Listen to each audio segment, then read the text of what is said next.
From our previous discussions of static and dynamic dispatch, you might have gotten the idea that there is no point in dynamic dispatch because static dispatch is always faster and it doesn't take up so many computational resources as well. So I want to show you a scenario where dynamic dispatch really is the only way. There is no way to do this particular operation statically. So let's suppose that we have a bunch of geometric shapes in the system. So for example, I will have a circle which has a radius, which is an F64, and in addition I will have a struct called square, which has a side, also an F64, and I want to have some sort of trait for calculating the area of these particular shapes.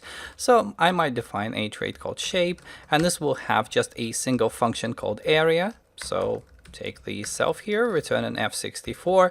So this is the trait that we're going to define for the square and the circle as well.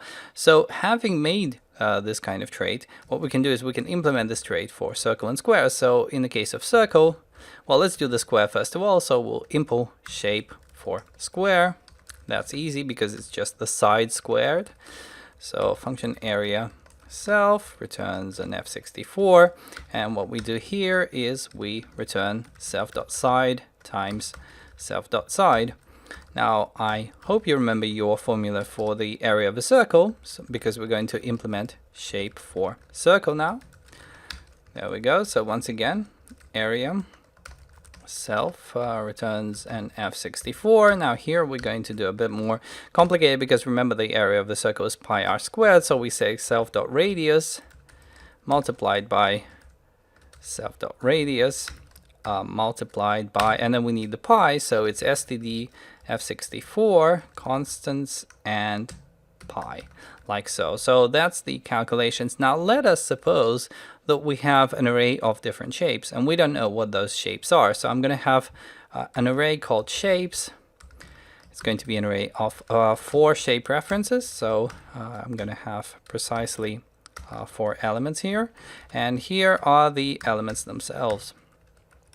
Okay, so we're going to have a circle. Let's have it with radius 1.0. In addition, I'll have another circle. Let me just correct this. So I'll have another circle. Well, let's say radius 2.0, but in addition, I'll have a bunch of squares as well.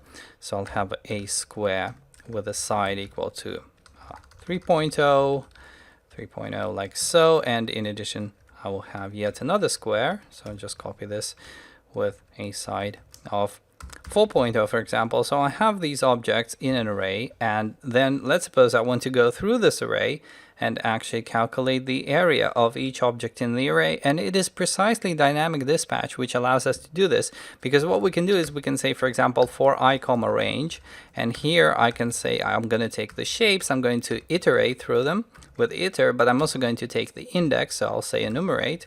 So this way I get not just the shape itself, that should be shape by the way, but I also get the index of the element I'm iterating.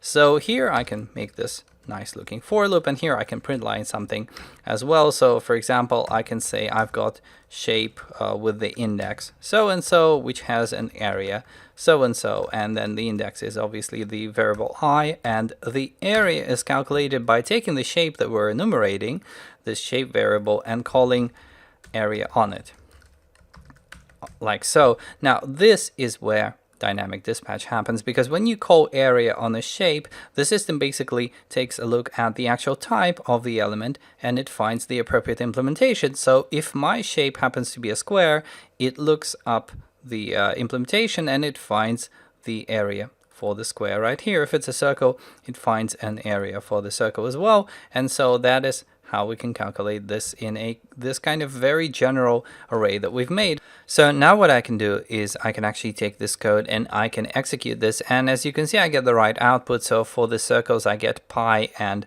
pi multiplied by 4, whereas for the squares of sides 3 and 4 I get the output 9 and 16, just as we expected. So essentially the takeaway from this is that dynamic dispatch does have its place in that there are situations where you don't really know the type. So in this case, for example, the shapes variable is a combination of circles, squares, and there might be other types here as well. You don't know them exactly at compile time. You could be calling them from some other function feeding in this array. So you want to iterate the entire array in a generic fashion, and this is only possible using dynamic dispatch.